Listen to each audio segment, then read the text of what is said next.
ಓಂ ಶ್ರೀ ಗುರುಭ್ಯೋ ನಮಃ. ಈಗ ಮಕ್ಕಳು ತಿಂಡಿ ತಿನ್ನೋಕ್ಕೆ ಕೇಳೋದಿಲ್ಲ. ಈಗ ಜೂನ್ ತಿಂಗಳು ಸ್ಕೂಲ್ ಶುರುವಾಗಿದೆ. ಬೆಳಗ್ಗೆ ಹೊತ್ತು ಮಕ್ಕಳು ತಿಂಡಿ ತಿನ್ನೋಕ್ಕೆ ತುಂಬ ಹಠ ಮಾಡ್ತಾರೆ. ಅವ್ರಿಗೆ ಹೇಗೆ ತಿಂಡಿ ಮಾಡಿಕೊಡ್ಬೇಕು, ಅಟ್ರಾಕ್ಟಿವ್ ಆಗಿರಬೇಕು, ತಿಂಡಿ ನೋಡಿದ್ರೇ ಅವ್ರಿಗೆ ತಿನ್ನಬೇಕು ಅನ್ನಿಸ್ಬೇಕು. ಆ ಥರ ಮಾಮೂಲಿ ತಿಂಡಿನೇ ನಾವು ಮಾಡೋವಂಥದ್ದೇನೆ ಅದನ್ನು ಸ್ವಲ್ಪ ಅಟ್ರಾಕ್ಟಿವ್ ಆಗಿ ಮಾಡೋದು. ದೋಸೆ ಹಿಟ್ಟು ತೊಗೊಳ್ಳಿ. ನೀವು ಮಾಮೂಲಿ ಮನೇಲಿ ಹೇಗೆ ಮಾಡ್ತೀರೋ ಹಾಗೆ ದೋಸೆ ಹಿಟ್ಟು, ಅದಕ್ಕೆ ಸ್ವಲ್ಪ ಕ್ಯಾರೆಟು, ಬೀಟ್ರೋಟು, ಅದ್ರ ಜೊತೆಗೆ ಕೊತ್ತಂಬರಿ ಸೊಪ್ಪು, ಕರಿಬೇವು ಸ್ವಲ್ಪ ಸಪ್ರೇಟ್ ಇಟ್ಕೊಳ್ಳಿ. ನಾನಿಲ್ಲಿ ಇಡಲಿಲ್ಲ. ದೋಸೆ ಮಾಡುವಾಗ ಮೆಂತ್ಯವನ್ನು ಸಪ್ರೇಟ್ ನೆನೆಸಿ ರುಬ್ಬಬೇಕು. ಯಾಕೆಂತ ಹೇಳಿದ್ರೆ ಈ ಮೆಂತ್ಯದ ನೀರೆಲ್ಲ ಚೆಲ್ಲಬಾರ್ದು. ಈಗ ನೀವು ಅಕ್ಕಿ ಜೊತೆ ಎಲ್ಲ ನೆನೆಸಿದ್ರೆ ಅದ್ರ ಜೊತೆಯಲ್ಲಿ ತೊಳೆದು ಬಿಡ್ತೀರ. ಸೊ ಇದನ್ನೇ ಸಪ್ರೇಟಾಗಿ ನೆನೆಸಿಟ್ಕೊಂಡು ಹಾಕಬೇಕು. ಮಕ್ಕಳಿಗೆ ಹೆಲ್ತ್ಗೆ ತುಂಬ ಒಳ್ಳೆಯದು ಮೆಂತ್ಯ. ದೊಡ್ಡವ್ರಿಗೂ ಒಳ್ಳೆಯದು, ಮಕ್ಕಳಿಗೂ ಒಳ್ಳೆಯದು. ಸೊ ಮೆಂತ್ಯವನ್ನು ಹೀಗೆ ಸಪ್ರೇಟ್ ನೆನೆಸಿ ಆ ನೀರಿನ ಸಮೇತ ರುಬ್ಬಬೇಕು ದೋಸೆ ಹಿಟ್ಟು. ಆಗಲೇ ಅದು ಇದರದ್ದು ಸತ್ವ ಎಲ್ಲ ಅದಕ್ಕೆ ಬರೋದು.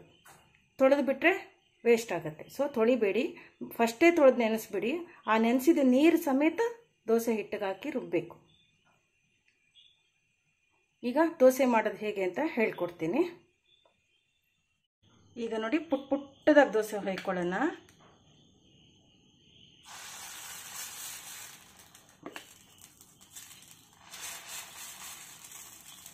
ಸ್ವಲ್ಪ ದಪ್ಪನೇ ಇರಲಿ, ತುಂಬ ತೆಳು ಮಾಡಬೇಡಿ, ಸಾಫ್ಟ್ ಬರುತ್ತೆ.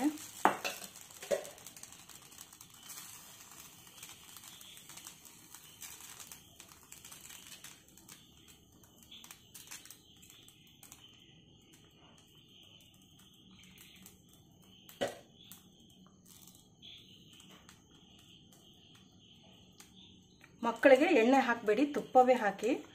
ತುಪ್ಪ ಹಾಕಿದರೆ ಒಳ್ಳೆಯದು ಮಕ್ಕಳಿಗೆ.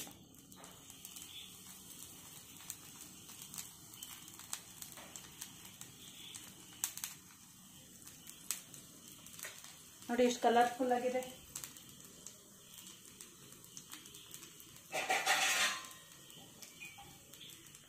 ಒಂದು 2 ನಿಮಿಷ ಮುಚ್ಚಿಟ್ಟು ಬೇಯಿಸೋಣ.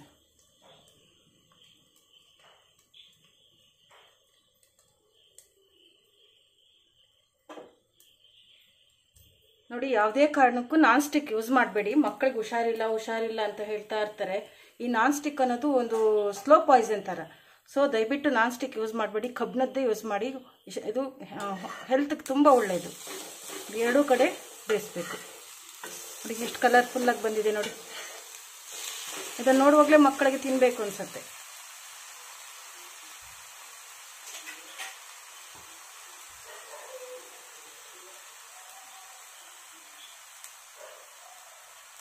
ಚೂರು ಬೇಯಲಿ. ಮಕ್ಕಳಿಗೆ ಹೆಲ್ತಿಯಾಗಿ ಕೊಡಬೇಕು. ಅವ್ರಿಗೆ ಕ್ಯಾರೆಟ್ ಕೊಟ್ಟರೆ ತಿನ್ನೋದಿಲ್ಲ. ಇದರಲ್ಲಿ ಹಾಕಿದ್ರೆ ಕಲರಾಗಿ ಕಾಣುತ್ತೆ. ಬರೀ ದೋಸೆ ಕೊಟ್ಟರು ತಿನ್ನಲ್ಲ, ಬರೀ ಕ್ಯಾರೆಟ್ ಕೊಟ್ಟರು ತಿನ್ನಲ್ಲ. ಈ ಎರಡನ್ನು ಈ ಥರ ಮಾಡಿಕೊಡುವಾಗ ತುಂಬ ಅಟ್ರಾಕ್ಟಿವ್ ಆಗಿರುತ್ತೆ, ಹೆಲ್ತ್ಗೂ ಒಳ್ಳೆಯದು. ಅದಕ್ಕೆ ಬೀಟ್ರೋಟು ಮತ್ತು ಅದೇ ಥರ ಕೊತ್ತಂಬರಿ ಸೊಪ್ಪು, ಕರಿಬೇವು, ಇದು ಸಪ್ರೇಟಾಗಿ ಗ್ರೀನ್ ಕಲರಾಗಿ ಬರುತ್ತೆ. ಅದನ್ನು ಸಹ ಮಾಡ್ಬೋದು. ನೋಡಿ ಎಷ್ಟು ಅಟ್ರಾಕ್ಟಿವ್ ಆಗಿ ಕಾಣುತ್ತೆ ನೋಡಿ. ಹೀಗೆ ಮಾಡಿಕೊಟ್ರೆ ಅವ್ರು ತಿಂತಾರೆ. ಇದ್ರ ಜೊತೆಗೆ ಅವರಿಗೆ ಸಿಪ್ಪೆ ತೆಗೆದಂಥ 1-2 ಬಾದಾಮಿ ಹೀಗೆ ಕೊಡಬೇಕು. ನೆನೆಸಿಟ್ಟು ಸಿಪ್ಪೆ ತೆಗೆದು ಬಾದಾಮಿ ಕೊಟ್ಟರೆ ಒಳ್ಳೆಯದು. ಇದ್ರ ಜೊತೆಗೆ ಇದು ಇಲ್ಲ ಅಂದರೆ ನೆಲಗಡಲೆ ಕೂಡ ಕೊಡಬಹುದು. ನೆಲಗಡಲೆ ಕೂಡ ಇದಕ್ಕೆ ಈಕ್ವಲ್ಲೇ. ಮತ್ತು ಒಂದು ನೆಲ್ಲಿಕಾಯಿ ತಿಂದಿದ್ರೆ ನೆಲ್ಲಿಕಾಯಿದು ಜ್ಯೂಸ್ ಮಾಡಿ ಕೊಡಿ. ಅದು ಕೂಡ ಮಕ್ಕಳಿಗೆ ಬುದ್ಧಿಶಕ್ತಿಗೆ ಒಳ್ಳೆಯದು. ಮತ್ತು ಒಂದೆಲಗ, ಅದು ಕೂಡ ಮಕ್ಕಳಿಗೆ ತುಂಬ ಒಳ್ಳೆಯದು. ನೆಕ್ಸ್ಟ್ ವಿಡಿಯೋದಲ್ಲಿ ಅದನ್ನೆಲ್ಲ ತೋರಿಸ್ತೇನೆ.